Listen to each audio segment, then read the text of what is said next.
This film is based on a true story. In Tasmania, a young man named Martin lives with an intellectual disability. He is constantly setting off fireworks, which infuriates the neighbors. Martin lives with his parents. His mother is always tired and unhappy. Because of Martin, the neighbors hate them. The bank has just approved his father's business loan. The family is planning to buy a small hotel. Despite his depressive state, Maurice does everything he can to improve his family's life. Later, Martin asks his mother to buy him a surfboard. The woman just brushes him off in irritation, saying he has never even stood on a surfboard before. This deeply upsets Martin. He wants to be a cool guy and meet beautiful girls, but Martin has no friends at all. Soon the young man starts earning money by mowing lawns. Because of his cognitive difficulties, communicating with people is extremely hard for him. Martin feels much more comfortable around schoolchildren, who are happy to buy fireworks from him. Of course their parents are furious and demand that Maurice do something about it. But the man himself is already at his limit. Martin completely fails to understand what he is doing wrong or why he is being scolded. Maurice cannot cope at all, and with every year, things only get worse. Nevertheless, Martin's psychiatrist insists on stopping his medication, believing that the young man no longer needs it. Martin's mother strongly disagrees, because the sedatives make life easier not only for him but for the whole family. In the end the doctor writes the prescription anyway. Martin continues going from house to house in the neighborhood, offering to mow lawns. That is how he meets 50-year-old Helen, who lives with her pets. The woman takes pity on the young man and offers him a job walking her dogs. Martin gladly agrees. Helen has a lot of dogs, so her house is a mess. But in some strange way, Martin feels comfortable there. They quickly grow close. In the past, Helen was a singer and actress, but now she is no longer young and is lonely. Helen has no relatives at all. She teaches Martin a bit of piano. In this woman, he finds the friend he has been missing so much. Helen has always dreamed of driving a race car, but it never worked out. She decides to buy a car for Martin, even though he does not have a driver's license.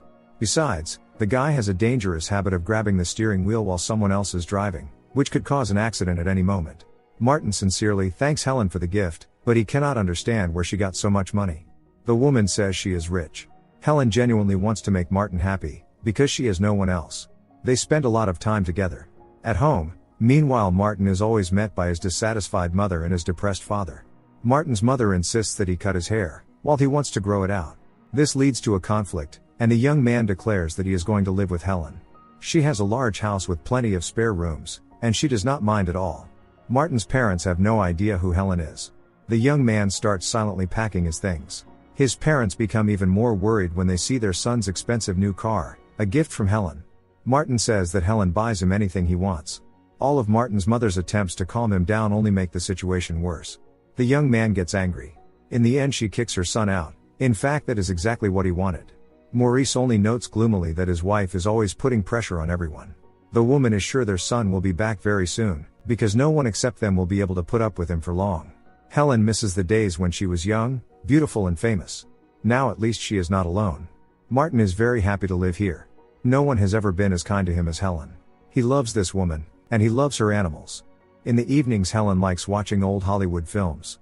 During the day, she and Martin usually walk in the garden or drive around the area. On his birthday, Martin introduces his parents to Helen. His mother does not hide her displeasure. She cannot understand how this even happened. Martin mowed Helen's lawn, and in return she bought him a car. Then he mowed the lawn again and moved in with her. Martin's mother does not need to ask to guess. Helen has no husband and no children. So what is Martin to her, a husband or a son? Confused, Helen answers that they are just friends. Martin's mother finds this friendship strange to put it mildly, and cannot understand what Helen could possibly have seen in this young man. The woman explains that Martin is kind and caring. That is enough. Martin's mother says that as a child, he liked hiding in shops and other public places. The boy deliberately hid so his mother would not be able to find him, then watched her go into hysterics and laughed at her pain. Martin's mother wants Helen to draw her own conclusions. Maurice hopes that buying the hotel will bring changes for the better, but everything falls apart when he learns that another couple has won the bid by offering a higher price. This finally breaks Maurice. He feels that his life has failed on every front. In front of his son, Maurice does not allow himself to show too much emotion, but once he is alone, he begins to sob uncontrollably. Of course Martin cannot help but feel his father's pain. To release his anger, the young man fires his air rifle. Helen does not want weapons in her house and demands that Martin throw it away. Used to Helen indulging his every whim, Martin is upset, but he also does not want his only friend to be upset. The young man says how much he dreams of going to Hollywood with her, where their favorite films were made. They could go there as a family. Helen likes the idea, and the very next morning they go to a travel agency. Suddenly Martin starts grabbing the steering wheel again. Helen loses control of the car, and they get into an accident. Martin comes to in the hospital. His parents have been by his bedside the whole time. The first thing he asks is where Helen is. Unfortunately, she has died. The police are already there to question Martin. The young man says he was asleep and does not know what happened. At one point he has a panic attack. It turns out that Helen included Martin in her will, which means he has inherited her large house, as well as more than $500,000. Martin starts drinking every day. He is never held accountable for Helen's death. According to the police, she was simply speeding. At a bar, Martin buys a drink for a guy named Jamie. They have seen each other before, at the beach, but without money or social skills, Martin was invisible. Jamie even offers to go surfing with him sometime. Martin's mother visits him and asks why he is still here. The guy says that Helen left him all her property and money, which shocks his mother.